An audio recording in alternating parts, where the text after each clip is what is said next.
Good morning. So today I'm going to do a little bit of a spotlight on our wildflower area we planted up in our backyard. So down here we had all grass and dirt and some yew bushes. The yew bushes eventually will come out. They've slowly started coming out. We had some more here where they've got their little play area, and we've already taken one out here and one out down at the very end. They'll eventually all come out because they're all dying and they're not really that pretty in my honest opinion. I'd like to get rid of all the yew bushes. So we took the wildflower seed and handed it to our 3-year-old and told her to go crazy, and she spread it everywhere. So we have wildflowers that do grow up in the rocks here, but she picks them and makes bouquets, and it's fine.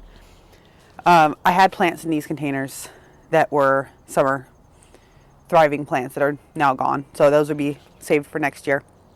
Anyway, back to the wildflowers. So we went through American Meadows and we ordered 3 different types of wildflower mixes. And originally I had different spots in mind for them, but as I learned what this area, because we had just moved in, what this area was like for sun, I kind of switched things and they all ended up in this space. Partially because one of the mixes I got was shade, and then I realized I had no full shade spots. This is at least partial shade. So we did that back here. So I kind of just mixed them all. I mixed all 3 and they all 3 went in this bed.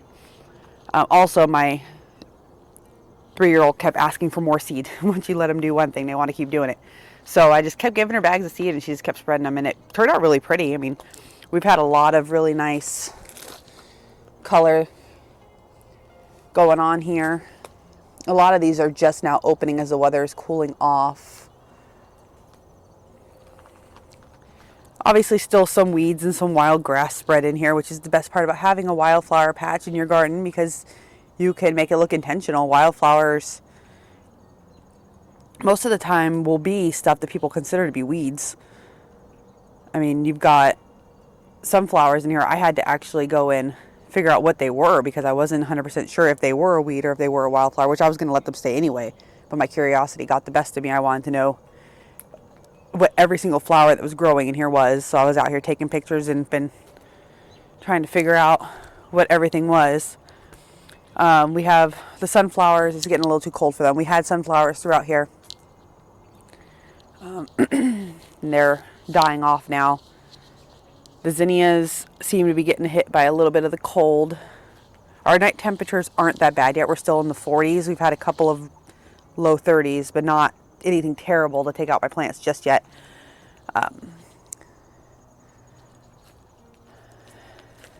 These are all about to burst, which a couple of days ago we had only 3 or 4 that were open. And now we've got a ton of them as we move back down this way. There's a ton of different cosmos, and I see the tick seed is starting to come back. A lot of alyssum.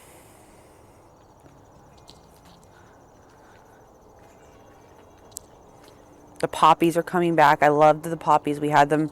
This whole area was covered in poppies and clover in the spring.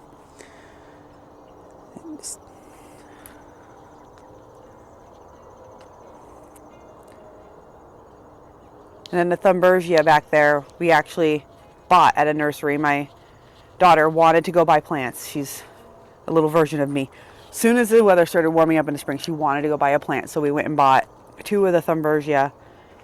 And the yellow one did fantastic. It was a slow start. We wanted it to climb up this because I couldn't take this out this year. It's bolted up there. And I didn't want to mess with it. So we figured we'd just grow something up it. So she got to pick a climber, and she picked the yellow one and the pink.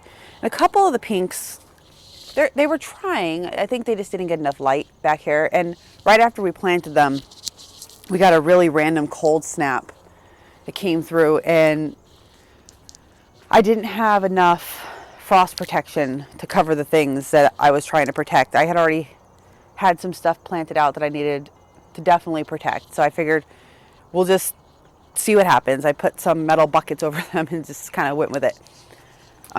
So they might have gotten a little too cold, but you know, you do what you can. They're an annual here, so they won't come back, but we'll probably definitely do it again. I mean, it climbed really high up the cables, and hopefully in the next couple seasons we'll get rid of this and put something else here. And then some of you might notice this beautiful weed back here that they're all over the place. We try to keep up with them. They pop up everywhere because we have so many birds in the area. And my dog can't get to it, so I just kind of leave it. Which, speaking of my lovely dog, is the reason for this little fence.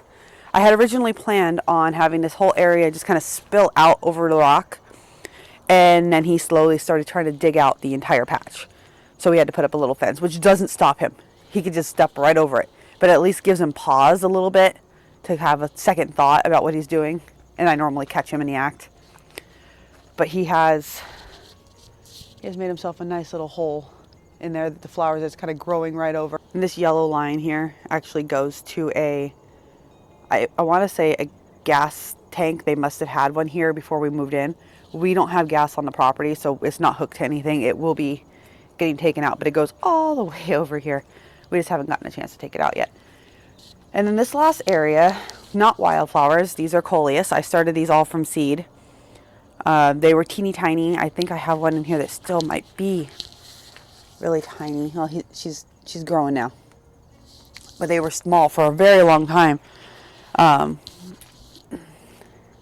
then they just all of a sudden, as soon as the heat came, just blossomed. And I originally had intended on keeping them nice and trimmed up like this guy here, until one day I just let it kind of get out of control, and the bees loved it. And I was like, you know what, we're feeding the bees. Let's feed the bees. This thing, every day up until maybe about a week ago, when it started getting chilled during the day, was covered in massive bumblebees.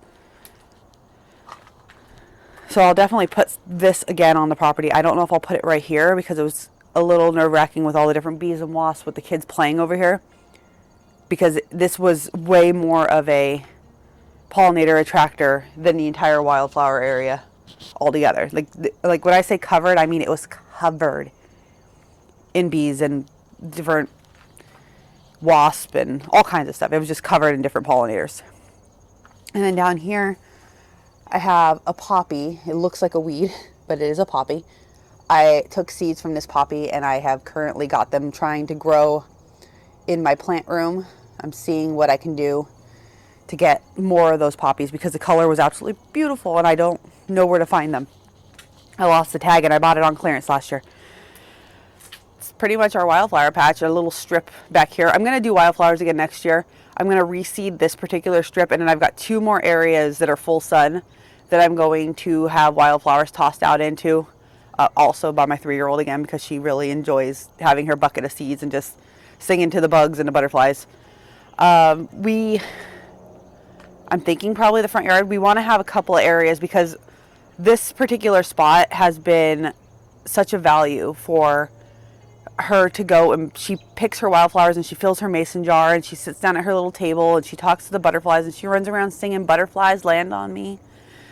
This has been a great experience for her, so we definitely want to have a few more spaces where we can give her that opportunity to pick flowers and sit amongst the flowers and just enjoy nature. So